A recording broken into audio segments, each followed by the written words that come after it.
안녕하세요. 이제 9회입니다. 제 9회. 자, 9회. 자, 1번. 다음 파생 현상을 모두 발생시키는 토지 특성은 소유함으로 생기는 자본이득과 운용이익. 운용한다 이 말은 사과는 사가지고 먹으면 그대로 없으니까 교환 가격밖에 없습니다. 사용이익이라는 임대차가 없는데 사과밭은 후부 연계 영속성으로 해서 운용이익이 있죠. 그리고 두 번째 점은 소모하지 않기 때문에 영속성, 영원히 간다 하는 뜻이 벌써 나왔네. 세 번째 점은 관리의 중요성, 오래 쓰는 물건일수록 관리를 잘해야 되죠. 그래서 바로 4번 영속성이다. 그 다음에 2번 부동산을 다양한 기준에 따라 분류하여 설명한 옳은 것은 자, 1. 공간정보 구축 및 관리 등에 관한 법령상 용수로 의해서 일정한 형태에 갖춘 인공적 수로 뚝 그 부속시설의 부지의 지목은 또랑이죠. 또랑 구거라 한다. 구거. 유지 틀렸고요. 그 다음 3번에 임농택 상호간 다른 지역으로 전환되고 있는 토지 후보지죠. 후보지. 이행지가 아니라 후보지. 주택법령상 도시형 생활주택 주택 외의 건축물과 그 부속 토지로서 주거시설로 이용 가능한 시설을 말한다. 자, 이게 도시형 생활주택. 저희들 도시형 생활주택은 준주택이랬죠. 준주택. 자, 준주택에 속하는 것이 준주택에 들어가는 것이 놀다 오기, 놀다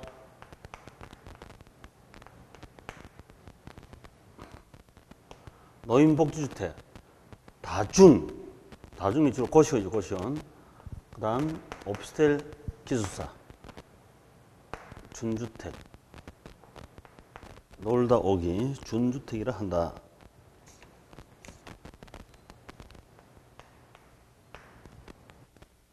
(5번) 국계법에 따라서 공공 업무 기능을 효율화하기 위해서 필요한 지구에 대해서 이거는 공공시설 보존지구. 자, 이거 우리 순수 공법입니다. 공법. 그래서 지금 이것도 우리 주택법에 공법이 나오는 것이고 이것도 공법이고 이건 학교로서 나오죠. 그것도 물론 2차 공시법 관련되어 있지만 학교로서도 공부한다. 섞여 있습니다. 1차, 2차. 자, 3번. 부동산 개념에 관한 설명으로 틀린 것은 3번이 확실히 틀렸다. 기술적 개념의 부동산. 여기서 기술이라는 것은 영어로 디스크립트 한다. 이렇게 유형물로서 눈에 보이는 디스크립트. 생산 요소는 이거는 돈이니까, 자산도 돈이니까 경제적 개념이죠. 공간, 자원, 우리 공자위환, 자연은 공자위환, 그리고 건축물, 그 기술적 개념이죠. 틀렸습니다. 4번 아파트 매매가 16% 상승, 다세대주택 매매 수요량은 8% 증가, 아파트 매매 수요량은 4% 감소했다. 가격 탄력성, 교차 탄력성 관계는 대체 관계냐, 부한 관계냐 이렇게 묻네요. 자, 제일 먼저 가격 탄력성. 가격 탄력성은 가격 변화율 분의 가격 변화분의 수량의 변화율이니까. 자, 가격이 16% 가격 상승함에 따라서 아파트 매매 가격이 상승, 아파트 매매 수량이 4% 감소했네요. 4% 감소했습니다. 4, 4, 16. 4분의 1은 25%다잉. 4분의 1은 피자. 4분의 1은 25% 한 판 중에서 25% 먹었다. 25%는 .25지, .25 이렇게. 0.25, 0.25. 그 다음 교차 탄력성은 아파트 가격이 16% 상승하니까 다른 재화 8% 수요량이 증가했다. 다른 재화를 8% 사라가 버렸습니다. 반틈이니까 2분의 1이니까 0.5지 0.5. 관계는 요놈 상승하니까 다른 거 사러 가버렸다. 대체 투자, 대체 소비, 대체 관계다. 말이 없으면 뭐 거의 또 대체 보완 있으면 대체제가 답이니까. 1번 답.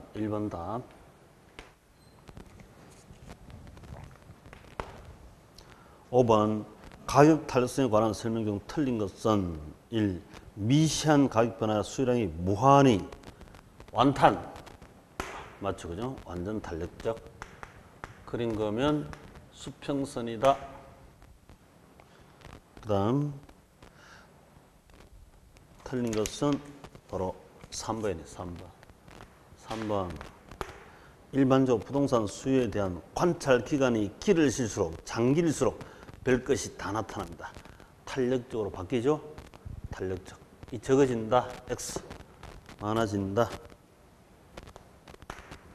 6번 ABC 부동산 시장 다음 같을 때 거미지분의 각각 모형 형태는 뭐냐. 자, A는 수요가 마이너스 0.8이고 공급이 0.6이다. 일단은 우리가 수요가 탄력적이면 수렴, 공급이 탄력적이면 발산, 똑같으면 똑같이 뺑뺑이 돈다, 반복이다 이랬습니다. 그래서 여기서 보면 절대적 수치가 계급장 떼고 수요가 크기 때문에 수요가 많이 기울었어요. 수요가 많이 기우는 걸 제가 수요가 많이 기울고 공급이 누워있습니다. 곰형이 됐죠. 곰형. 발산. 그 다음에 B는, 자, B를 보면, 마이너스 0.3과 0.3이니까, 이건 똑같죠? 같아. 절대치 치면, 떼면 같습니다. 그래서 이거는 똑같은 탄력성이니까 반복. C. 자, C 시장은 마이너스 0.6, 1.2. 그러면 절대 치면 공급이 탄력적입니다. 공급 기울기 크죠. 공급 기울기 크면 수요는 적다. 수렴이지, 수렴. 수요가 완만, 공급은 서 있습니다. 여우형, 수렴형이다. 이렇게 되죠. 그래서 5번이 답.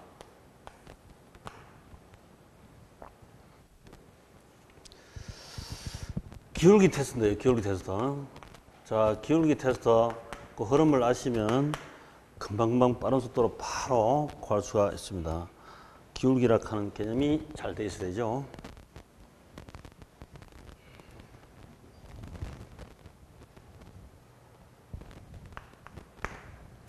(7번) 부동산 공급 및 공곡선에 관한 설명 중 틀린 것은 자 1번 부동산 수요가 증가할 때 부동산 공급 곡선이 탄력적일수록 부동산 가격에 더 큰 영향을 받는다.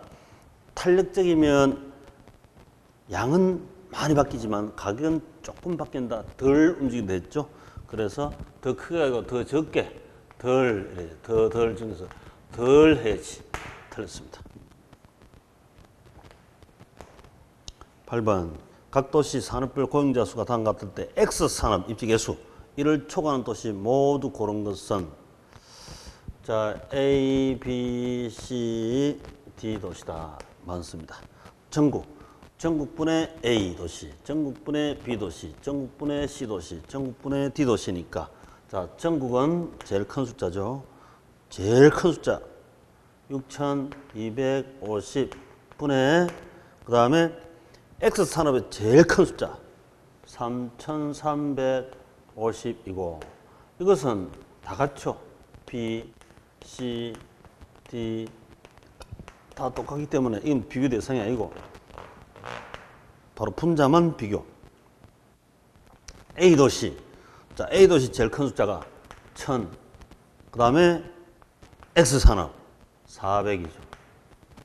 그 다음 B도시 제일 큰 숫자.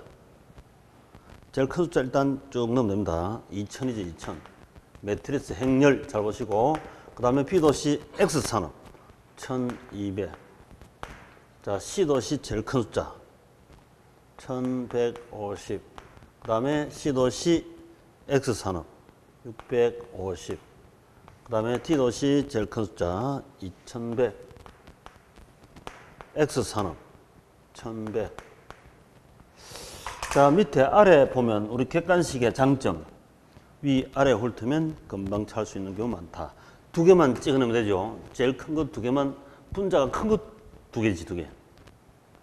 요거는 50% 적으냐 생냐, 요거는 50%가 크니까 50%가 반이 판단 기준이니까. 자, 요 놈도 크고 요 둘 다 50%가 큰데 얘가 조금 더 크는 게 직관적으로 보이죠. 그래서 B와 C다 이렇게 하면 되지. 계산할 필요가 전혀 없습니다.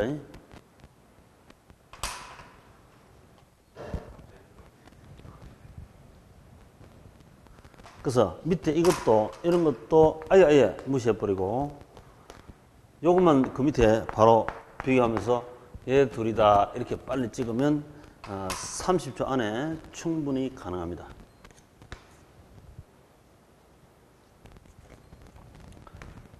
자, 그 다음 9번 주거 분리 관한 설명으로 틀린 것은 자 2번 고소득층 주거지, 저소득층 주거지 인접한 경우 경계 부문의 저소득층 주택은 할증이죠, 할증. 저소득층, 고소득층. 경계 부분은 여기 주택이니까 여기는 집값이 이렇게 올라가죠. 고소득층 옆으로 갈수록 할증됩니다. 고소득층은 이 경계 인접한 부분은 하락하죠. 할인 거래합니다. 여기 답인데 반대로 됐으니까 틀렸습니다. 할증되어 거래되고 고소득층 주택은 할인이다 했는데 할증 틀렸습니다.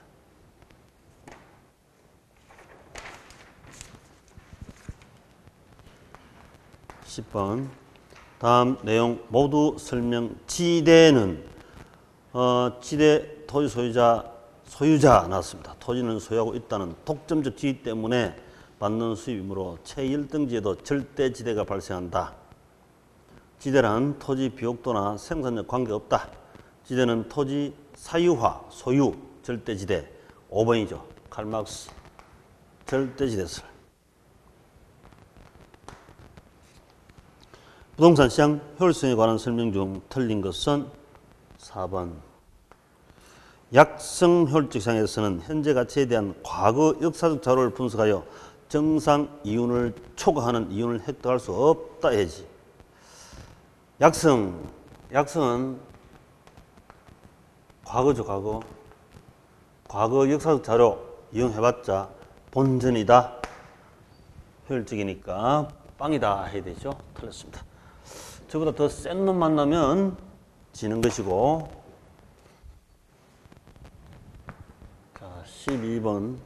부동산 시장에 영향을 미치는 요인 중 하나로 불황과 물가 상승이 동시 불황과 물가 상승 동시 스태그네이션, 인플레이션 합성어. 2번. 13번. AB도시 사이 C도시 위치. 랠리 소멸력 법칙 따를 경우 C도시가 AB도시로 구매활동 유인 인구 규모 얼마냐? A, B. 자, A도시 크기는 40만이고 B도시 크기는 10만입니다. C도시에서 A도시까지 거리 10km 제곱, C도시에서 B도시까지 거리 5km 제곱. 이래놓고 나오면 답 나왔다 이렇게 생각이죠.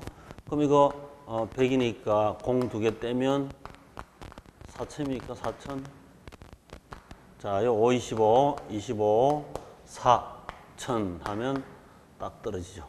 4,000 대 4,000, 반반이지, 반반. C도시는 큰 버스가 사는 반반이다. 그럼 C도시 인구가 5만이니까 5만 명의 반, 25,000, 3번 답.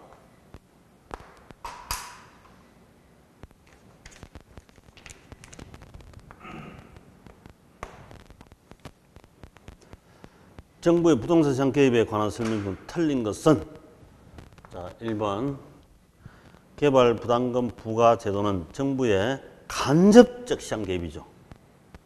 우리 직접 간접 토지용 규제가 있는데 직접은 직접 정부가 수요 공급자가 되는 것이고 간접은 시장을 보조하는 개발 부담금 등 토지용 규제 세 가지다. 그중에서 간접. 그 다음에 15번 용도 지역 지구제 설명 중 틀린 것은 자, 이것도 공법 문제네요. 공법. 국계법에 따라서 제2종 일반 주거지역은 공동주택 중심 양호한 양호 주거 양호는 그렇죠. 양호는 일반이 아니고 전용이죠. 전용. 오로지 주택만 사용하니까 양호하지. 일반 주거지는 막걸리 집도 있고 맥주집도 있으니까 주거로서는 조금 더 양호하지 못합니다. 다음 16번도 이 공법 문제인데 분양가 상한제. 이때 시험에는 5문제가 공법하고 관련돼 있었어요. 5문제. 그 중에 이것도 한 문제. 자, 동그라미 5번이 틀렸다. 주택법률상 사업주체가 일반인에게 공급하는 공동주택 중 공공택지에서 공급하는 도시형 생활주택은 분양가 상한제 적용하지 아니한다. 이래지. 아니한다. 우리 이 도시형 생활주택은 공급자를 보호를 해야 되죠. 분양가 상한제 보면 공급자가 힘들어지잖아요. 그러면 안 되지. 이 국민주택 규모 이내니까. 그래서 상식적으로도 당연히 분양가 상한제 적용하지 말아줘야 합니다. 공급자를 보호하기 위해서.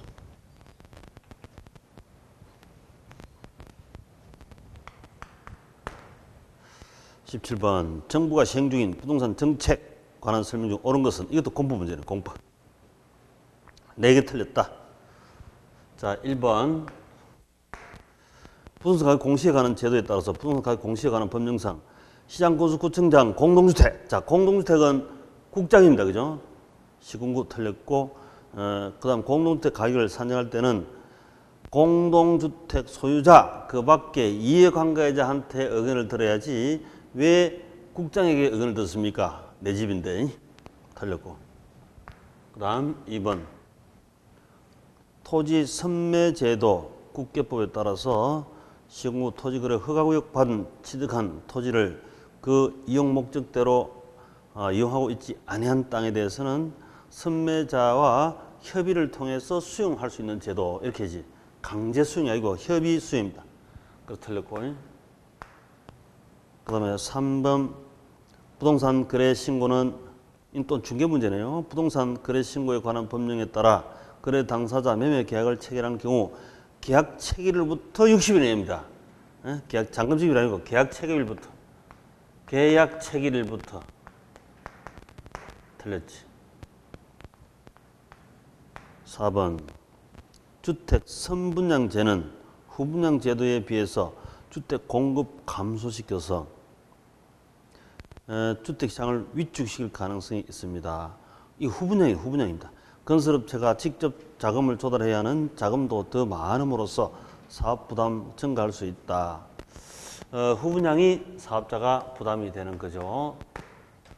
그래서 후분양에 대한 얘기. 주택 선분양이 아니라 후분양. 틀렸습니다. 자, 이것도 우리 공법 문제였습니다. 사실은 학교는 지문은 하나밖에 없다. 18번. 부동산 투자 분석 기법에 관한 설명 중 틀린 것은 자, 4번.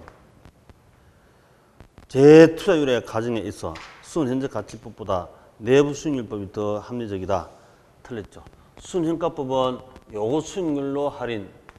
이것이 현실성이 있고 기대 수익률은 최선 선택에 대한 이 할인율이기 때문에 중간중간 현금 유입되는 것은 최선 선택 똑같은 투자가 있을 수가 없습니다.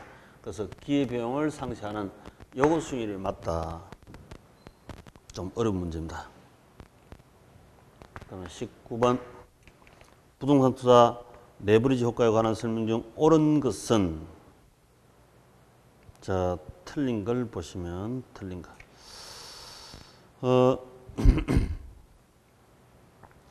자, 기억. 타인 자본 이용으로 레버리지를 활용하면 위험이 감소하는 게 아니라 증가한다. 부채가 많을수록.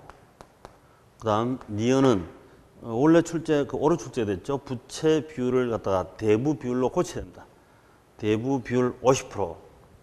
자, 우리 기원사 할 때도 한번 풀어봤습니다. 오늘 대부 비율 50% 같으면 100분의 50 론 투 밸류 50%. 지분 비율도 50%. 총 자본 수익률이 자산 수익률이 10%다. 그러면 10억, 100억 분의 10억, 10%. 이자 비용이 저당 수익률이 8%라면 58, 44. 10억 벌어서 4 갚아나면 6억입니다. 그래서 50억 분의 6억. 이거 12%죠. 곱하기 2, 곱하기 2. 분모를 항상 111 단위로 빨리 만들어줘야 됩니다. 250.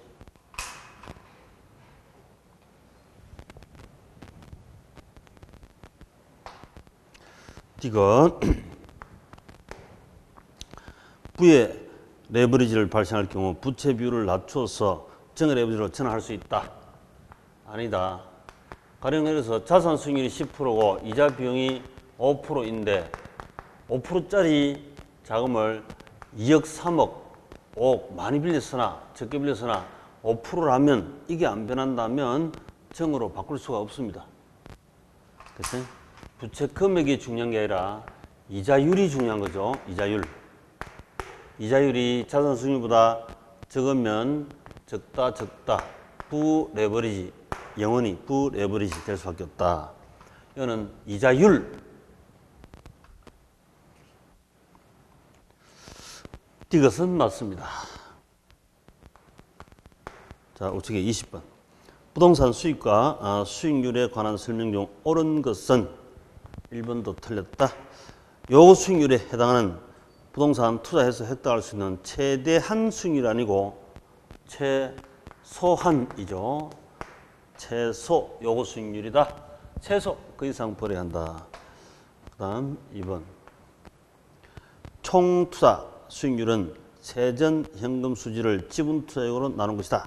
총투자가 아니고 이거는 지분 세전 수익률 또는 지분 수익률, 지분 배당률, 지분 환원율, 지분 요구 수익률 5개 용어 다 우리 시험 나왔습니다. 이렇게 해야죠. 틀렸습니다. 총투자 자산이니까 틀렸다. 3번 기대 수익률이 요구 수익률보다 작다. 채택 아니다. 기각. 기대 이하니까 기각. 그 다음 5번 회수 불가능한 임대료 수익은 영업 경비에 포함하여 순영업소득에 산정합니다. 아니죠. 우리 순영 가유순 세세 순영업소득 구할 때는 영업소득세는 참 5번이죠. 횟수불능 임대료 수익은 영업경비에 포함하지 않습니다. 그 틀렸지. 우리 가능총소득에서 불량부채, 공실 빼고 기타 수입 여기 들어가니까 유효총소득 구할 때 쓰는 거죠. 순영소득 구할 때 영업경비가 아니다. 그 다음 5번. 자, 5번. 횟수 불가능한 임대료 수익은 영업경비에 포함 아닙니다. 자, 21번. 부동산 투자 위험에 관한 설명 중 옳은 것, 모두 고른 것은 맞는 것. 자, 니은 틀렸다. 자, 니은은 차입자에게 고정금리 대출 실행하면 대출자 인플레이션 위험이 낮아진다. 은행이 차입자에게 변동금리 대출이 아닌 고정금리 대출하면 이거 이자율 하락 위험, 조기 상환 위험 둘 다 리스크를 가지죠. 은행 입장에서 위험이 높다. 이래야지. 틀렸고. 그 다음에 리얼. 효율적 프론티어에는 추가적인 위험을 감수하지 않으면 수익을 증가시킬 수 있다. 이거 맞고. 리얼. 개별 부동산 특성에 인한 체계적 위험은 포트폴리오를 통해서 제거할 수 있다. 체계는 안 되죠. 비체계 위험이 감소할 수 있습니다. 틀렸다.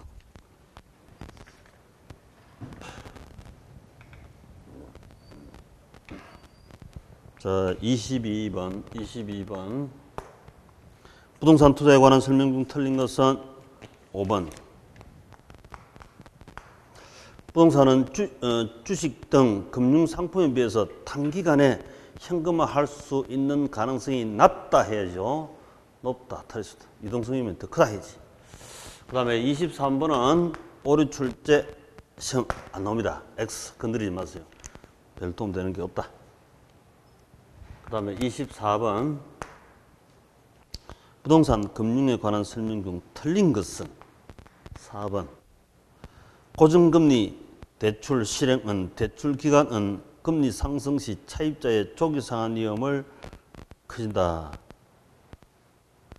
금리 상승 시가 아니고 앞서 우리 봤지만 이게 하락 시 여기저기 이때 조기 상환 위험 아닙니까? 딱 그려놓고 올랐다 내렸다 두 가지 위험 빨리 판단하면 됩니다. 그래서 틀렸다.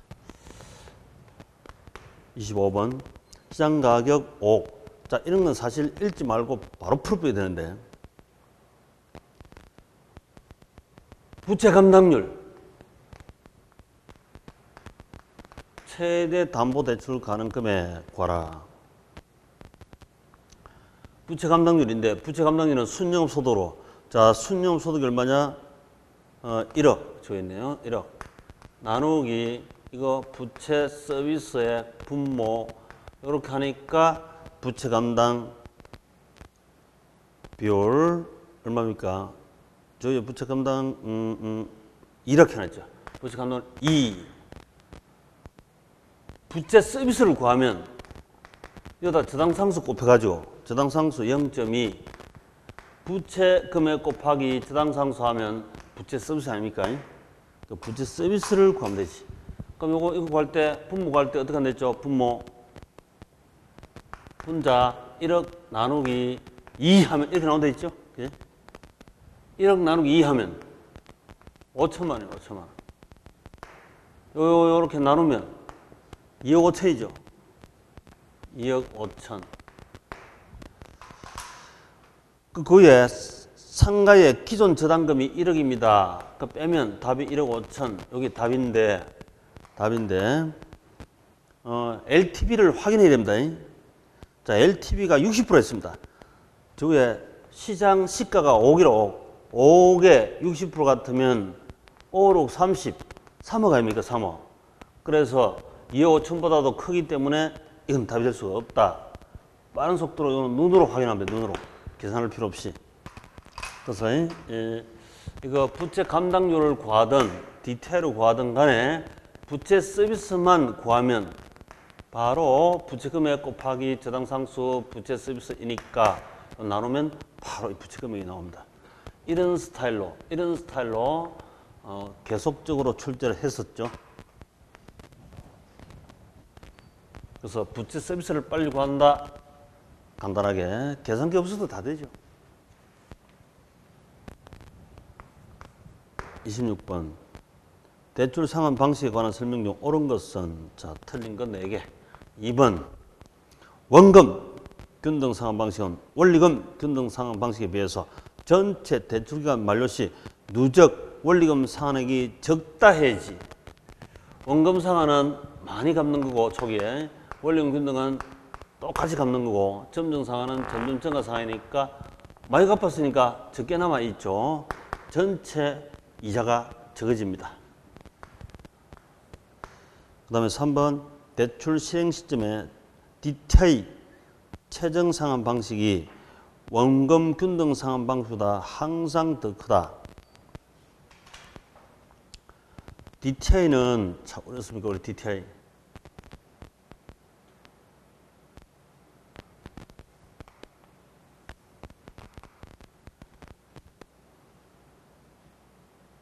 원금 균등 상환, 점정 상환.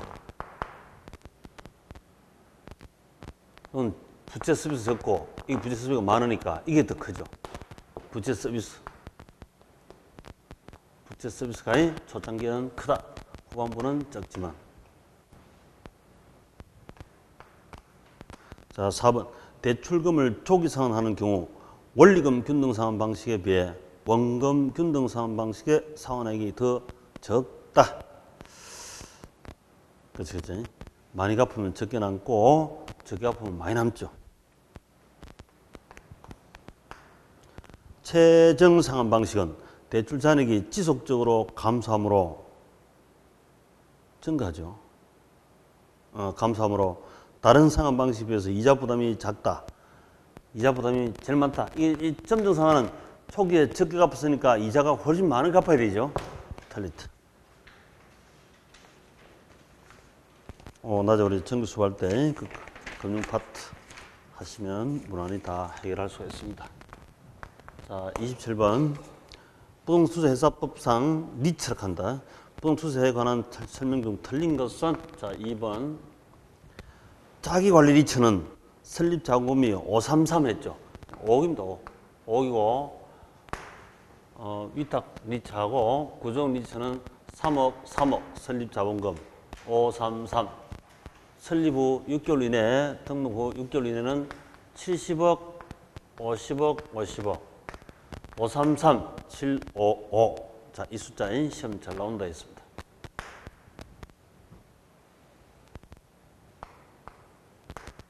(28번) 프로젝트 파이낸싱에 대한 설명 중 틀린 것은 3번이 틀렸습니다. 프로젝트 금융의 자금은 건설회사 또는 시공회사가 자체 계좌가 아니고 에스코로죠. 위탁 관리 에스코로 끝까지 책임지느냐. 에스코로 계정 영어로도 나오고 결제 위탁 계좌라고도 시험 나오고 우리 한글로도 나오고 여러 번 출제를 했죠. 끝까지 책임지겠다 하는 결제 위탁 계정이 있어야 합니다.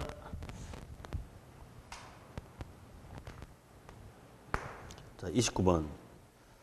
2년 전 연초에 받은 주담대 대환을 고려 하고 있는 A가 대출 후 2년 말에 대환을 통해서 얻을 수 있는 현재 가치. 저 보니까 기존 대출은 4% 빌렸습니다. 4%. 근데 이걸 차환, 저리 차입해서 고리 상환해 보겠다. 자, 그러니까 저리가 3%입니다. 3%. 기존 대출이 4% 고리로 빌렸고 만기 10년인데 지금 2년 지난 상태네요. 단 조기 상환하면 조기 상환 대출 잔액의 1%만큼 수수료 물어야 돼요. 그리고 신규 대출은 이자가 싼 3%입니다.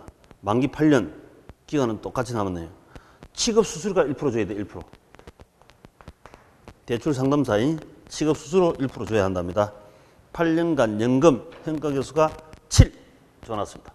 자, 그럼 여기 보면 우리 1억이기 때문에 이자가 4% 고금리고 3% 벌려면 1% 남죠. 100만 원씩. 1억에 1% 100만 원씩 합니까? 100만 이렇게 앞으로 8번 남았잖아요.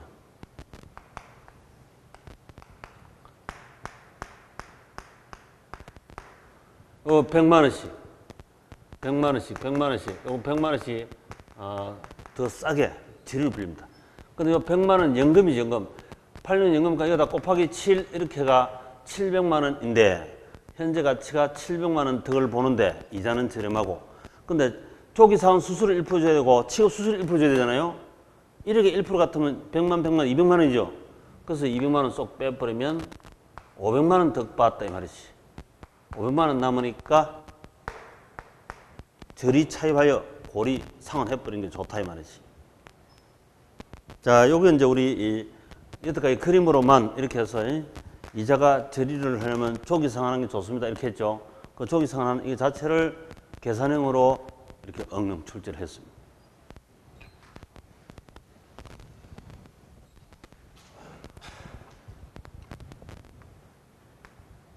그래서 이거는 무슨 특별한 계산, 특별한 공식이 있는 게 아니고 상식 논리로 상식적으로 저리 차입하여 고리 상환하는 게 좋겠다. 1%씩 남는데 근데 다만 조기 상환 수수료 1% 줘야 되고 이거 대출 상담사한테 취급 수수료 1% 줘야 되는 기라. 200만 원 빼고. 자, 30번 다음 설명 중 모두 해당하는 관리 방식은 소유자의 의사 능력 및 지 통제력이 발휘됩니다. 직접 관리했네. 업무 기밀 유지됩니다. 아방궁 처리해서 자기만 안 돼. 직접 관리. 업무 행위 안일화 처리합니다. 타성에 빠진다. 이래 되죠. 처음에는 온라이트 하다가도 나중 되면 또 두 다리 쭉 붓고 뭐라는 사람이 없으니까 안일화 타성에 빠진다. 전문성이 낮다. 자기는 은행 근무하는데 건물 관리하고 있습니다. 직접 관리. 자, 31번.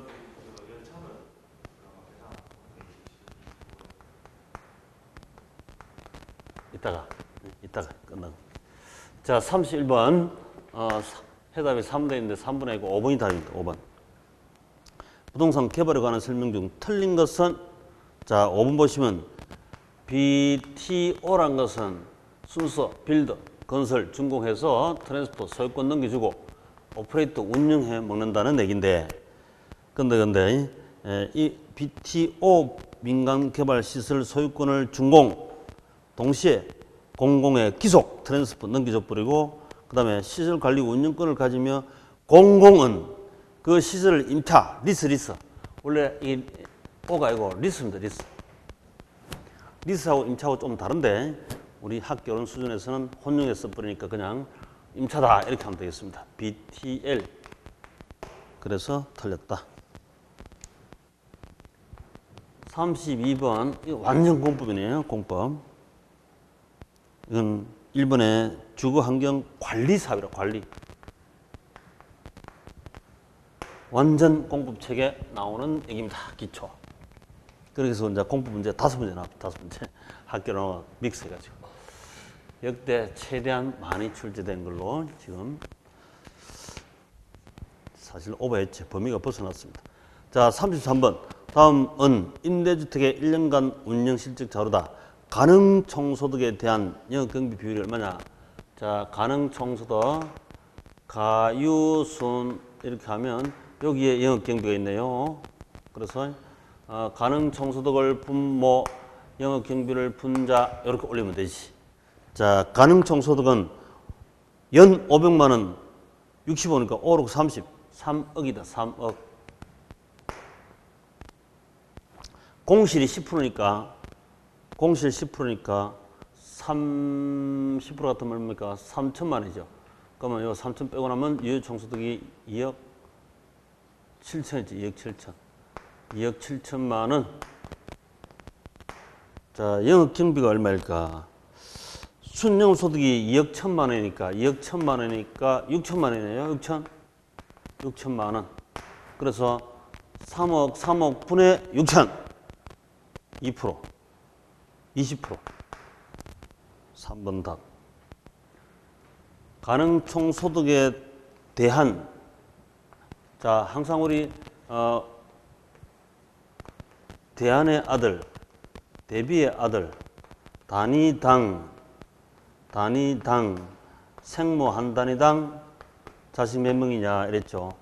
뒤에 나올 말이 대한, 대비, 단위당 나오면 뒤에 나올 말이 항상 분자고 앞말은 분모다라고 했죠. 이것도 이때 두 문제나 나왔어요. 제가 대한, 대비, 단위당 잘 반하셔야 한다. 시험 직전에. 저기 헷갈리가 분모 분자 위치 모자 뒷부분 날아갑니다. 자, 34번 부동산 마케팅 4P 옳은 것은, 자, 기억. 아파트 단지 내에 자연 친화적 실개천 설치했다. 프로덕트, 제품 차별 공급이라는 뜻이죠. 그 다음에 니은은 부동산 중개업소 적극 활용. 이거는 플레이스, 유통.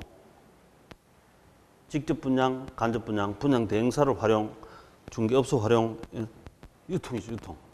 그 다음에 D가 시장 분석 통한 적정 분양가 책정, 분양 가격, 시장가 가격 책정, 프라이스입니다. 리얼, 주택 청약자 대신 경품 추첨으로 가전제품 제공합니다. 판촉 활용하기 위해서 수건, 황금, 연쇄고리 등 지급한다.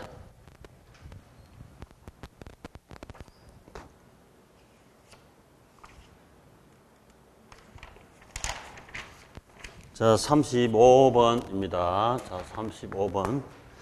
감정평가에 관한 규칙, 감칙상 내용이 아닌 것은 자, 2번에 우리 가장 중요한 최근에 시장가치란 용어인데요. 거의 매년 출제됐습니다만은 시장가치란 것이 한정된 시장, 벌써 말이 틀렸죠. 우리 통상적 시장에서 적정한 기간 동안에, 합리적 기간 동안에 또 자유롭게 최고 매매 가능, 빈도 높은 가격 등 정상 가격이라고 하는 이런 말이 나와야 되는데요. 그 말이 다 틀렸습니다. 최고 가격이란 말도 틀리고 한정된 그런 말도 틀렸습니다. 자, 36번. 감정평가 과정상 지역 분석, 계열 분석에 관한 설명 중 틀린 것은 4번. 지역 분석보다 계열 분석이 먼저 틀렸죠. 선호가 선 지역, 후 개별. 37번. 다음 자료 활용해서 시장 가액 조정을 통해 구한 감정평가액은 거래 사례 시장 가액, 거래 사례 비교법 비준 가격이었죠. 비준 가격이 1.2이고 그 다음 조성 비용 원가죠. 원가법 1억 1천만 원이고 그 다음에 임대 사료를 통한 시장 가액 1억이다. 임대료 수익 방식이겠네. 1억. 곱해서 대부분 됩니다. 곱해서 더하면 됩니다. 자, 비교 방식은 0.5, 50%고.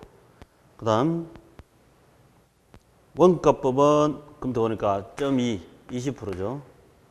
그 다음, 비교 방식, 0.5다. 수익 방식, 임대 수익이니까 0.3. 자, 이거 곱해가지고, 다 곱해가지고, 더해버리면, 이게 시장가격 조정 답이지. 계산기로 해도 되고 뭐 안 해도 되겠지만 50, 5일은 5, 이거 얼마예요? 6, 이거는 2, 이거는 3이지.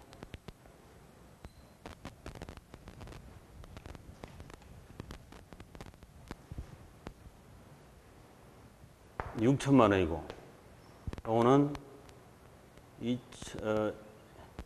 2,200만 원이고 이것은 3천만 원인데 3천, 2,200 이거 6천만 원 아닙니까?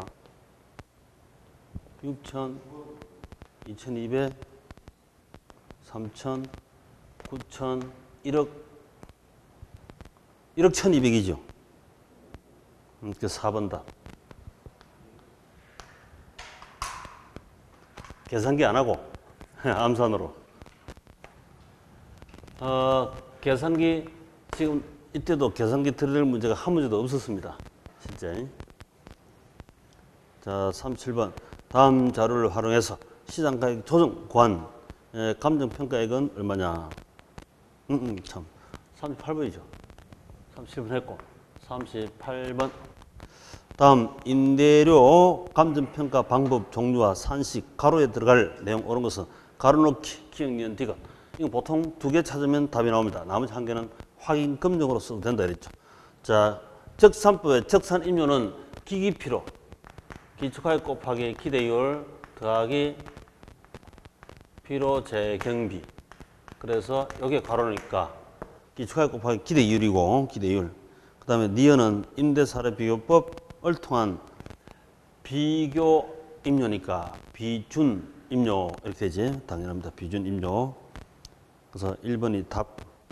디귿은 수익 분수법에 따라서 우리 기업용 부동산은 여기에 사람과 상품과 이런 걸 뺀 거는 다 배분해서 빼내고 토지 건물이 번 것, 롯데마트 등 이런 경우 부동산 평가할 때 수익 분수법이라 한다.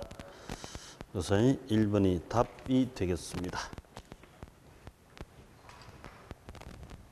자, 39번. 부동산 가격 공시에 관한 법령상 규정 내용으로 옳은 것은 자 마지막에 우리 조금 어려운데 자 틀린 것 1번 개별 공시가에 대하여 이의가 있는 자는 개별 공시가를 결정 공시일부터 며칠 이내 그렇죠 30 우리 공법에서인 30일 하는 얘기 많이 들어보실 겁니다. 30일 이내. 그 다음 2번 국장은 편지 가격 산정할 때 그 타당성에 대하여 행자부 장관 검증. 행자부 장관이 부동산 평가액을 아는 전문가가 아니잖아, 그죠? 그래서 감정평가업자에게 당연히 물어야 됩니다. 왜 행자부 장관에게 잘못 갔죠?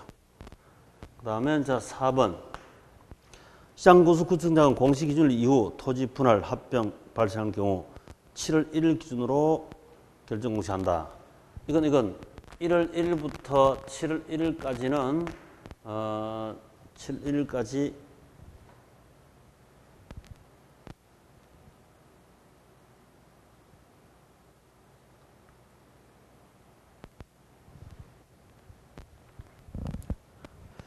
(7월 1일하고) 두 가지가 있습니다. 그렇죠? 7월 1일하고 1월 1일하고 두 가지 결정 공시일 이후에 언제든지 토지를 분필, 합필, 건축하게 되면 땅값이 변해버립니다. 그래서 그 예외로 대통령령, 대령에 따라서 결정 공시하는 것은 7월 1일, 1일 두 가지가 있는데 7일 1일만 한다 해서 끝인 거예요. 그 다음에 40번. 이 하지 안 하는 게 좋습니다. 이런 거 앞머리 따서 예를 들어서 이게 기처대, 자자, 감감 이런 식으로 외우기도 하는데 이거 외울 가치가 없잖아요. 기본사항을 확정하고 뭐 처리 계획을 잡고 대상 부동산 대물 확인하고 자료 확인 뭐 등등 이런 게 있습니다. 할 필요 없습니다. 먼저 보면 감정평가 규칙에 의한 감정평가 절차에 해당하지 않는 것은 절차. 1번이 답인데 감정평가 의뢰. 절차란 것은 의뢰받은 후에 절차를 밟아가야 되겠죠. 의뢰받은 후에. 그래서 의뢰라고 하는 건 있을 수 없고 처리 계획 수립, 대상물건 확인, 감정평가 방법, 선정, 적용, 우리 뭐 3방식, 6방법 이런 거 있잖아요. 그 다음에 감정평가액의 결정 및 표시 이런 것은 그 후에 절차에 들어갑니다만 의뢰는 의뢰받은 후에 절차니까 1번이 틀렸습니다. 그렇게 해서 이거는 완전 이런 거 외우지 마시고 완전 감으로 하시기 바랍니다. 나중에 상대평가 할 때 같으면 해야 되지만 지금은 전혀 할 이유가 없다. 자, 다시 한번 쉬시고